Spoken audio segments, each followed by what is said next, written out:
Assalamu alaikum dear student, I am Miss Fahmida Gamal. I hope you all are fine and having great time at your homes. Dear student, we are going to start our lecture number 9, and before we are going to start lecture number 9, let's recapitulate our previous lecture. Students, in our lecture number 8 we read about the pattern of application and our first application of English notes. That is about आपने जो पहली application जो है वो हमने पढ़ी थी और हमने एप्लीकेशन का पैटर्न जो है उसमें किया था. Okay, let's start with class lecture number 9. This is for the subject is English and this is the lesson number 2, Black Beauty. Before the start of the Black Beauty, मैं आपको इस lesson का text हम पढ़ेंगे और then इसके MCQs read करेंगे और इसके शॉर्ट क्वेश्चन आंसर के साथ हम अपनी अच्छे से अंडरस्टैंडिंग को डेवलप करेंगे. But before we start the lesson, I would like to mention some main points here and discuss these points with you. Students, Black Beauty is actually a big novel. एक यहाँ पर हम जो text पढ़ेंगे वो एक छोटा एक्सट्रैक्ट है जो कि उस नावल से लिया गया है. This is actually a main novel and it is written by Anna Sewell. Anna Sewell, her time era is 1820 to 1878. She became a well-known author by this for the novel of Black Beauty. Black Beauty को 1877 में लिखा गया था. It is written in 1877. 1877 में ये लिखा गया. Black Beauty is the novel which is one of the top 10 best-selling novel for children. ये आज तक मतलब जितने भी बच्चों के लिए नॉवेल्स लिखे गए हैं ये उनमें से एक बेहतरीन नावल है, क्योंकि ये आज तक इसकी उतनी ही पॉपुलैरिटी है जितनी 1877 में जब ये लिखा गया था उसके बाद इसकी पॉपुलैरिटी हुई. This novel is actually the example of anthropomorphism. Anthropomorphism होता क्या है? ये एक ऐसी टर्म है, एक एट्रीब्यूशन है in which the human traits like human feelings, emotions और जो क्वालिटीज़ हैं या इंटेंशंस हैं वो किसी नॉन ह्यूमन एंटिटीज़ को दे दी जाती हैं. ये एक ऐसा ही टर्म है जो यूजुअली स्टोरी टेलिंग के लिए यूज़ की जाती है and this is also applied as a artistic device. ठीक है, आर्टिस्टिक डिवाइस के तौर पे भी इसे इस्तेमाल किया जाता है जिसमें मतलब ये एट्रीब्यूट करती है, मतलब डिपिक्ट करती है ह्यूमन फीलिंग्स को, ह्यूमन ट्रेट्स यानी उनकी जो क्वालिटीज़ खसूसियात हैं उनको. जिस तरह अगर किसी के गुस्से को, एंगर को दिखाना है तो थ्रू द वाइल्ड एनिमल्स, और अगर किसी का बहुत काम और मतलब बहुत ही एक क्वाइट और पीसफुल अगर दिखाना है तो डोमेस्टिक एनिमल्स की थ्रू इसको दिखाया जाता है. तो this term is used in this novel anthropomorphism. ये टर्म ये एक जो है इसके थ्रू इसको डिपिक्ट किया गया था. अब एंथ्रोपोमॉर्फिज्म कैसे यूज़ हुआ in this novel black beauty? Black beauty में ये जो ब्लैक ब्यूटी नाम है, it is the name of a horse. ठीक है, ये एक हॉर्स का नाम है इस नॉवल में और वो बता रहा है स्टोरी, यानी एक मोनोलॉग की तरह पूरी स्टोरी जो है ये हॉर्स हमें बताता है इस पूरी कहानी में. Then what now come to our text. अब हम अपने टेक्स्ट की तरफ चलते हैं. ये जो एक्सट्रैक्ट यहाँ पर लिया गया है इस नॉवल में से, it is about the hunting. ठीक है, ये एक हंटिंग सीन है जिसको बहुत एक्सप्लेन किया गया है. एक विविड पिक्चर जो है वो यहाँ पर दी गई है कि किस तरह से यहाँ पर the man were going to hunt a hare. तो वो एक हेयर को जो है वो हंट करने के लिए किस तरह की स्ट्रेटजीज लेते हैं और फिर उसके आफ्टर इफ़ेक्ट्स क्या होते हैं. तो यहाँ पर इसके साथ साथ हमारी ऑथर जो है वो स्टायर भी कर रही है हमारी सोसाइटी पे, हमारी ह्यूमन ट्रेड्स पे कि किन चीज़ों के लिए हम इतनी मतलब एक बहुत ही ऐसी चीज़ें जो कि बहुत बेज़रर हैं उनके लिए हम किस हद तक चले जाते हैं.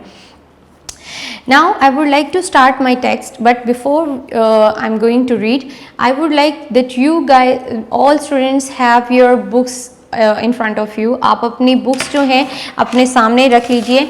This one is your English textbook, Oxford Modern English, page number 19 है. Lesson number 2 है Black Beauty. Okay. I hope that you have open your books in front of you. अगर आप अपनी बुक्स को सामने रखेंगे, मैं टेक्स्ट के साथ पढ़ते पढ़ते आपको इसके वर्ड्स भी एक्सप्लेन करती जाऊंगी ताकि आपको टेक्स्ट से अच्छी तरह जो है ना उसकी समझ में आ जाए।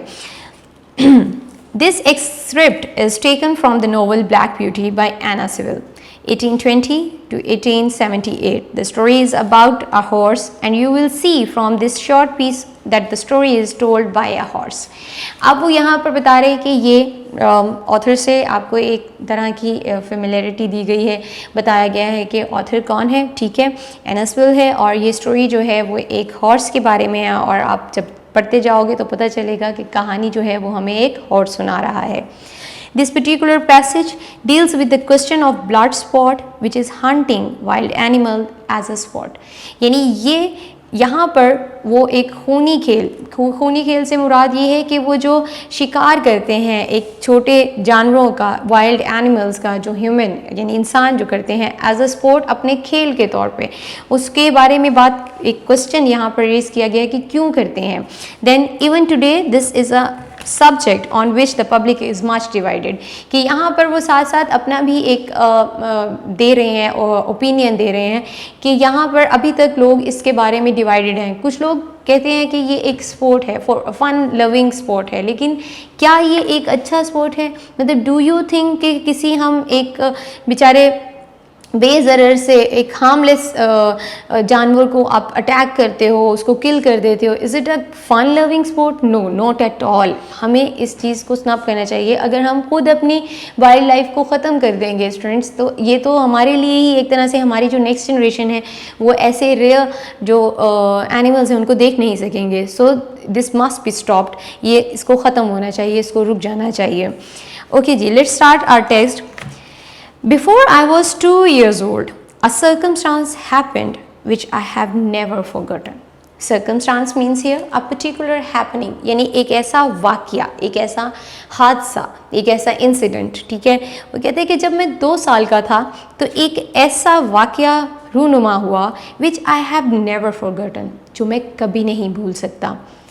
It was early in the spring.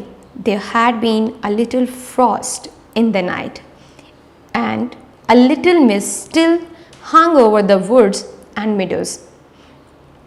It was early in the spring means कि मौसम सरमा क्या आगाज़ था, यानी मौसम बहार जो है, spring means मौसम बहार का आगाज़ था।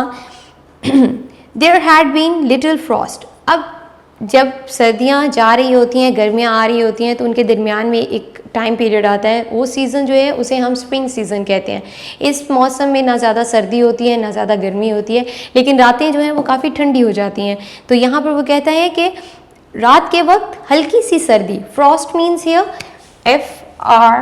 FROST मीन्स हल्की सी, जो खनकी हम महसूस करते हैं उसको कहते हैं कि हल्की सी सर्दी रात के वक्त हो जाती थी। And light mist still hung over the woods and the meadows. Mist means धुंध, यानी fog, वो जो हल्की सी एक layer, thick layer of fog, ये रात के वक्त जो है ऑल ओवर द मिडोज, मतलब चरागाहों के ऊपर, और वुड्स मीन्स हियर फॉरेस्ट, जंगल। तो जंगल में एक रात के वक्त हल्की सी सर्दी भर जाती थी और एक थिक लेयर, धुंध की जो एक फॉग की एक थिक लेयर होती थी वो छा जाती थी पूरे जंगल के ऊपर। I and other colts were feeding at lower part of the field. Colt means a young male horse, यानी जो नर घोड़ा होता है ना, नौजवान घोड़ा जो अभी पूरा जवान नहीं हुआ होता, उसको कहते हैं। I and other colts were feeding at the lower part of the field. I and other colt. अब यहाँ पर पता चल रहा है कि मैं और दूसरे नर घोड़े, यानी यहाँ पे जो हमें कहानी सुना रहा है वो भी एक घोड़ा ही है, ठीक है।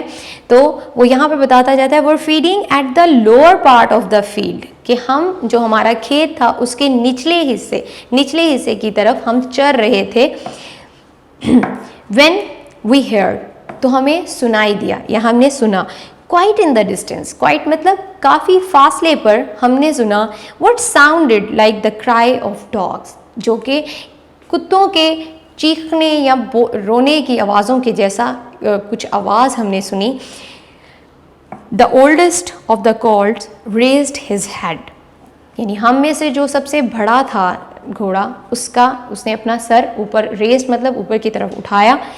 प्रिक्ड up his ear, pricked up means cause to stand and point upward, यानी जब आप चौकन्ने हो जाते हैं, खड़े होकर अलर्ट हो जाते हैं, तो ये घोड़े की मतलब उस मूवमेंट को कहा गया है कि जब उसने ये आवाज़ें सुनी तो वो एकदम अलर्ट हो गया, वो खड़ा हो गया। एंड सेड, और उसने कहा, there are the hounds, hounds कहते हैं स्टूडेंट्स आपको, you have pretty good idea, HOUNDS, hounds mean जो शिकारी कुत्ते होते हैं। उसने कहा कि ये शिकारी कुत्ते हैं। And immediately canted of followed by the rest of us, और कैंटेड ऑफ मतलब ये जो horse move in a particular direction के एक ख़ास सिमत की तरफ जब वो चलना शुरू कर देते हैं तो वो कहते हैं कि, और उसने ये सुन के इमीडिएटली जल्द ही वो एक ख़ास सिमत की तरफ चलना शुरू कर दिया उसने। And followed by the rest of us, और हम सब ने, बाकी रेस्ट ऑफ अस मीन्स के बाकी हम सब भी उसके पीछे पीछे चल पड़े। To the upper part of the field, यानी खेत के ऊपर वाले, जो पहले वो नीचे वाले हिस्से में चल रहे थे और उसके बाद वो ऊपर की तरफ चले गए। Where we could look over the hedge, hedge, hedge means HEDGE, hedge कहते हैं उस फेंस को या फिर रुकावट, जो भी आप समझ लें, ये बाड़ लगी होती है ना इस तरह से, उसको बोलते हैं। Where we could look over the hedge and see several fields beyond, जहाँ पर हम बहुत से मतलब जो दूर तक फैले हुए खेत उन्हें देख सकते थे और उस बाड़ को देख सकते थे।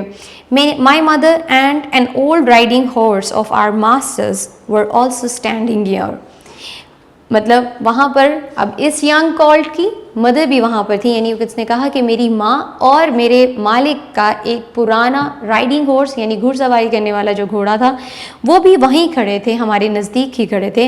And seemed to know all about it, seemed और ऐसा दिखाई देता था, they know all about it कि वो इसके बारे में सब जानते हैं। Because they were young, this is a very first time happening in front of them, but उसकी जो मदर थी और वो जो ओल्ड राइडिंग हॉर्स था वो ऐसे सीन्स पहले भी देख चुके होंगे। तो यहाँ पर लगता है कि वो कहता है कि हमारे लिए ये सब चीज़ें बहुत एक्साइटेड हो रही थी, हम बहुत एक्साइटेड हो रहे थे इन चीज़ों को देखने के लिए, लेकिन हमारी वालिद, मेरी जो माँ थी और मेरे जो साथ उसके खड़ा हुआ एक और बूढ़ा घोड़ा था, उसके लिए ऐसा लग रहा था कि वो पहले भी ये सब कुछ इसके बारे में जानते हैं। They have found a hare, said my mother, मेरी माँ ने कहा कि they have found a hare, कि उन्हें एक खरगोश मिल गया है। दिस इज़ द थिंग, कि अब वो क्या चीज़ है जिसके पीछे उनको वो आवाज़ें सुनाई दे रही थी हाउंड्स की, वो क्या है, वो एक हेयर है। Hare it means a rabbit, जिसको हम उर्दू में खरगोश कहते हैं, कि वो उन्हें एक खरगोश मिल गया था, एक एडल्ट जो खरगोश होता है वो। Said my mother, and if they come this way, we shall see the hunt. कहती है कि अगर वो इस रास्ते से आएंगे तो हम ये शिकार देखेंगे, यानी अब they have pretty good idea about the Hunt, कि उसकी माँ को बहुत अच्छे से मालूम है कि वो जो हाउंड्स की आवाज़ें आ रही हैं वो एक्चुअली में उस हेयर को हंट करने के लिए हैं। तो उस कहती है कि अगर वो इस रास्ते से आएंगे तो हम लोग ये शिकार देख सकेंगे। And soon the dogs were all tearing down the field of young wheat next to ours. Ours means हमारे, यहाँ पर ये प्रोनाउन है। वो कहती है कि हम साथ ही वो हमारा जो कॉल्ड जो हमें कहानी सुना रहा है हॉर्स, वो कहता है कि जो हमारे आगे नई गंदुम के खेत थे उन्हें वो जल्द ही वो डॉग जो थे वो उन्हें उखाड़ते हुए, उन्हें उजाड़ते हुए, चीरते हुए इस तरफ आ रहे थे। I never heard such a noise as they made. कहता है कि मैंने ऐसा शोर पहले कभी नहीं सुना था जैसा वो कर रहे थे। They did not bark, nor howl, nor whine, कि ना तो वो भौंक रहे थे। हाउल, हाउल का मतलब होता है चीखो पुकार करना, गुर्राना या इस तरह से साउंड निकालना। कि ऐसा नहीं लग रहा था कि वो चीखो पुकार कर रहे हों या वो भौंक रहे हों। एंड वाइन, वाइन मतलब तकलीफ, make a high pitch sound as if in pain, तकलीफ के मारे जो ऊंची आवाज़ या दर्द में जो आप कराते हो, आपकी जो एक दर्दनाक आवाज़ निकलती है, कि ऐसी कोई आवाज़ नहीं थी। But kept on a you at the top of their voices, यानी उनके जो यहाँ पर एक एक्सप्रेशन अगर आप देखो तो इस तरह से लिखा हुआ है you then u like this, अगर आपको अच्छे से आइडिया हो जाए, ये इस तरह का कुछ साउंड जो कि at the top of their cries, कि उनके voices at the top of their voices, voices is the plural of the word voice, यानी उनकी आवाज़ों के टॉप पे कुछ इस तरह से साउंड, यू ऊ का साउंड उनके मुंह से निकल रहा था। लाइक ये वो जो इतनी तेज़ी में पीछे उसका वो चेज़ कर रहे थे उस हेयर को, तो इसकी वजह से उनकी आवाज़ें कुछ इस तरह से निकल रही थीं। After them came a number of man on horse back. अब पहले तो उन्हें वो हाउंड्स नज़र आए हेयर के पीछे चेजिंग करते हुए, देन उनके पीछे हॉर्समैन जो आदमी थे वो उन घोड़ों पर बैठे हुए उनके पीछे आ रहे थे। A number of man means here कि एक बड़ी तादाद में आदमी जो थे वो घोड़ों की पुश्त पे बैठे हुए उनके पीछे आ रहे थे। Some of them in green coats, उनमें से कुछ ने हरे रंग के कोट्स पहने हुए थे। All galloping as fast as they could. Galloping means ये घोड़े के सरपट भागने को कहते हैं, कि वो इतनी सरपट मतलब तेज़ अपने घोड़ों को दौड़ा रहे थे जितनी तेज़ वो दौड़ा सकते थे। The old horse स्नॉटेड, SNORTED, स्नॉटेड। It means कि जब आप अपने नथनों से एक खौफ या जोश के मारे एक जो साउंड निकलता है, to make an explosive sound through your nose, तो वो जो एक ऐसे नथनों से ज़ोरदार वो जो आवाज़, ख़ास तौर पे घोड़ों के लिए ये वर्ड यूज़ किया जाता है, कि वो जो उनके नथनों से आवाज़ आती है विद द एक्साइटमेंट और कॉज ऑफ सम फियर, तो इसकी वजह से वो जो एक इस तरह से था, तो उनके नथनों से उन्होंने ज़ोरदार मतलब वो ऐसे उनकी आवाज़ आई। And looked eagerly after them, और वो बड़ी ईगरली मतलब बड़े तजस्सुस के साथ उनके पीछे पीछे देखने लगे। And we young colts wanted to be galloping with them, और हम जो नौजवान घोड़े थे हम क्या चाह रहे थे कि हम भी इनके साथ गैलपिंग मतलब सरपट दौड़ना शुरू कर दें। But they were soon away into the fields lower down, लेकिन जल्द ही वो निचले खेत की तरफ चले गए। Here it seemed as if एक एक्सप्रेशन है,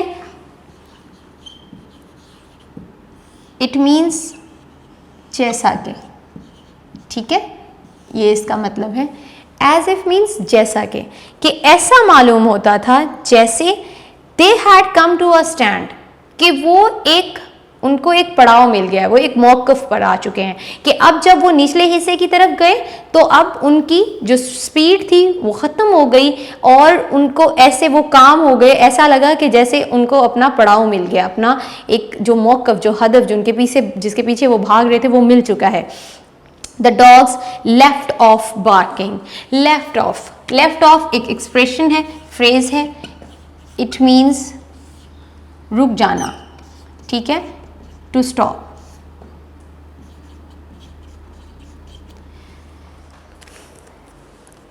the dogs left off barking, dogs ने भौंकना बंद कर दिया और भौंकने से रुक गई। And ran about every way with their noses to the ground, तो अपनी नाक को वो ग्राउंड के साथ लगा के सूंघ, जो कि जब ख़ास तौर पे कुत्ते जब किसी चीज़ को सूंघते हैं तो वो जल्दी उस तक पहुंच जाते हैं, तो उन्होंने उसे ग्राउंड के साथ सूंघना शुरू कर दिया।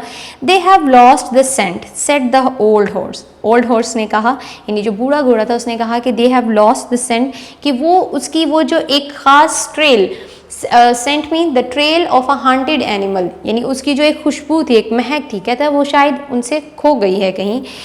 Perhaps the hare will get off, कहता है शायद वो खरगोश जो है भाग गया है, निकल भागा है, दूर चला गया है। वट हेयर, आई सेड, मैंने पूछा कौन सा, कैसा खरगोश? Oh I don't know what hare, likely enough it may be one of our own hares out of the woods, कहता है मैं नहीं जानता कि कौन सा है खरगोश, लेकिन शायद हमारे जंगल के जो खरगोश हैं उनमें से कोई एक बाहर आ गया हो। Any here they can find will do for the dogs and men to run after. ये जो स्टेटमेंट है, this is the very last line of page number 19।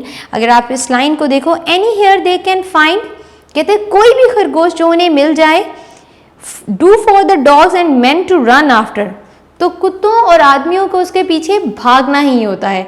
This is actually a star students. अगर यहाँ पर देखें literature के according, ये हम पे एक स्टार कर रहा है, ऑथर यहाँ पर स्टार कर रही है, तंज कर रही है कि वो जो एक हार्मलेस छोटा सा हेयर है जो उनको नज़र आ जाता है, तो कुत्ते तो नेचर के अकॉर्डिंग उसके पीछे भागते हैं टू हंट, लेकिन वाई द मैन, क्यों आदमी, क्यों इंसान, क्यों इंसान तो एक मतलब उसको सेंस है, वो इस बात को लॉजिकली अंडरस्टैंड कर सकता है, तो क्या वो भी उनके पीछे इसी तरह भागता है? यानी एक छोटे से खरगोश के लिए कितना उसके अंदर से वो मीट कितना ले सकता है, या किस चीज़ ने उसको इस चीज़ के लिए इतना एक्साइटेड कर दिया कि they must run after that hare, तो वो उसको चेज करें। And before long the dogs begin their yo again, और कहते हैं कि इससे पहले कि वो कुत्ते दोबारा से अपना वो साउंड यू का शुरू करते, and back they came all together at full speed. At full speed means come to page number 20। यहाँ पर एक सीन जो है वो प्रिस्क्राइब किया गया है। अगर आप इस तरह से देखो, this pictorial effects are here, कि यहाँ पर एक तस्वीर के थ्रू उन्होंने आपको एक्सप्लेन किया है कि what the scene is actually. You can see the man on the over the horse back, आप यहाँ पर देख सकते हो, some horses are under the fence, the hounds are chasing the rabbit and the rabbit is running for saving his life. ठीक है, तो यहाँ पर आप देख सकते हो कि यहाँ पर ये पूरा सीन जो है वो इस तरह से उन्होंने क्रिएट किया है। You can see the blue green coat as well, यहाँ पर जो पीछे उन्होंने पूरा सीन एक्सप्लेन किया है, there is its pictorial description as well. Okay, and back they came all together at full speed, और यहाँ वो फिर मुड़े और अपनी पूरी तेज रफ्तारी के साथ एक साथ आए। Making straight for our meadow at the part where the high bank and hedge overhang the brook. Brook, B-R-O-O-K, brook. Shall I explain it here?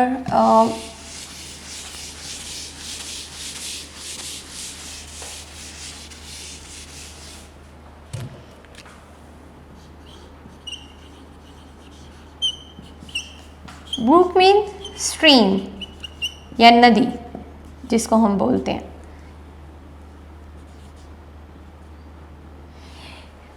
अब यहाँ पर वो कहता है making straight for our meadow at the part, कि हमारे जो चरागाह यानी जिस एरिया में वो हॉर्सेस खड़े थे उस चरागाह के उस हिस्से की तरफ, where the high bank and hedge over the brook, के नदी का जो नदी के साथ साथ उसकी बाड़ लगी हुई थी और उसके उछले किनारे की तरफ, यानी हाई बैंक जो उसका किनारा थोड़ा ऊपर की तरफ था, उस तरफ वो पूरी स्पीड के साथ भागना शुरू हुए। Now we shall see the hare, said my mother, मेरी माँ ने कहा कि अब हमें वो खरगोश नज़र आएगा। And just then a hare, और फिर उसी लम्हे एक खरगोश, wild with fright, wild with freight.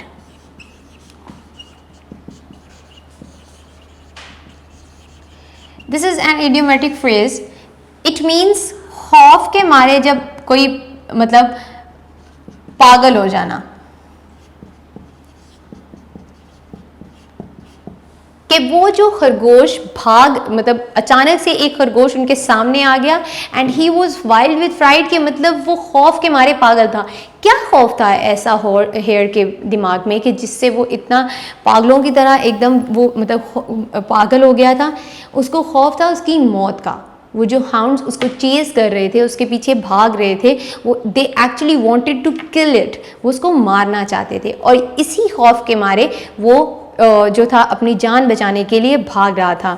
Rushed by and made for the woods, और वो भागता हुआ जंगल की तरफ उसने अपना वो रास्ता बनाया और वो जंगल की तरफ भागा। जो खौफ के मारे वो पागल हुआ था कि किसी तरह अपनी जान बचा सके। On came the dogs, they brushed over the bank. और कुत्ते जो थे वो एकदम बैंक की तरफ, मतलब उस किनारे की तरफ भागे। Leaped the stream and came dashing across the field, followed by the huntsman. और वो उस किनारे की तरफ मतलब फट पड़े, उस तरफ भाग निकले और नदी में से लिफ्ट मतलब फलांगते हुए, छलांगे लगाते हुए, and came dashing across the field, और उस जो खेत थे उनको उनमें से उसके पार निकलते हुए, भागते हुए, फॉलोड बाय द हंट्समैन, और उनके पीछे पीछे वो हंट्समैन यानी वो जो शिकारी थे वो भी उनके पीछे पीछे जा रहे थे। 6 or 8 men leaped their horses clean over close upon the dogs. कि उनमें से 6 से 8 आदमी जो थे वो उन डॉग्स के साथ साथ भाग रहे थे। The hare tried to get through the fence, वो जो हेयर था वो उस फेंस यानी उस बाड़ से निकलने की कोशिश कर रहा था। It was too thick, thick, thick कहते हैं बेटा जी बहुत किसी चीज़ मोटाई को या मोटा होने को, मीन्स कि वो जो बाड़ लगी हुई थी वो बहुत मोटी थी। And She turned sharp round to make for the road. और पहले तो उस हेयर ने, अब she means it is the male female rabbit। ये जो हेयर जिसके बारे में यहाँ पे पूरी कहानी चल रही है वो एक she मतलब एक फीमेल हेयर है, तो the pronoun is used for it, that is she. She turned sharp round to make for the road. तो फिर उसने सड़क की तरफ एक शार्प राउंड मतलब तेज़ी से वो मुड़ी सड़क की तरफ जाने के लिए, but it was too late, लेकिन अब तक बहुत देर हो चुकी थी। The dogs were upon her with their wild cries, और वो जो कुत्ते थे वो उसके ऊपर अपनी उन जंगली चीखों के साथ उस पर झपट चुके थे। वी हेयर वन श्रिक, हमें एक चीख सुनाई दी, and that was end of her, और वो उसका अंजाम था। One of the huntsman rode up and wiped off the dogs. Wiped off means here कि उनको मतलब चाबुक के साथ, चाबुक कहते हैं जब कोड़े मारना, उसके साथ उसने उन डॉग्स को पीछे किया और वो भागकर अपने उसके उस हेयर के पास पहुंचा। Who would soon have torn her to pieces, कि जल्द ही वो जो हाउंड्स थे, वो जो शिकारी कुत्ते थे, वो शायद उसको चीर फाड़ कर उसको टुकड़े टुकड़े कर देते। He held up the rabbit, उसने उस खरगोश को ऐसे ऊपर उठाया। And all the gentleman seemed well pleased. Gentleman, ये वर्ड यहाँ पर एक्चुअली में एक स्टायर है कि वो उसको बहुत यहाँ पर तंजिया अंदाज में कहती है कि वो जो तमाम मोअज़्ज़ीन थे वो बहुत खुश दिखाई दिए कि क्या एक हार्मलेस हेयर को मारकर उनकी ऐसी कौन सी अचीवमेंट थी जो उन्हें मिल गई। इस चीज़ पे हमारी ऑथर जो है वो एक स्टायर कर रही है ह्यूमन ट्रेट्स पे, उनकी उन क्वालिटीज़ पे, उनकी खुसूसियात पे, जो कि उनको इस तरह से एक्साइटेड कर देती है, इस तरह से उन्हें कि वो एक छोटे से जानवर के लिए इस हद तक चले जाएं। So today we will end our text reading here. आज हम यहाँ तक ही पढ़ेंगे, इंशाल्लाह we will end over our text in next lecture, और नेक्स्ट लेक्चर में हम फिर इसी पेज नंबर 20 से अपना टेक्स्ट को स्टार्ट करेंगे और इसको हम वाइंड अप करेंगे। इसलिए स्टूडेंट्स आज के लिए इतना ही है। अपना ख्याल रखें, अपने घर वालों का ख्याल रखें और अपने सराउंडिंग्स में भी अपने जो लोग हैं उनका ख्याल रखें। टेक केयर, अल्लाह हाफिज़।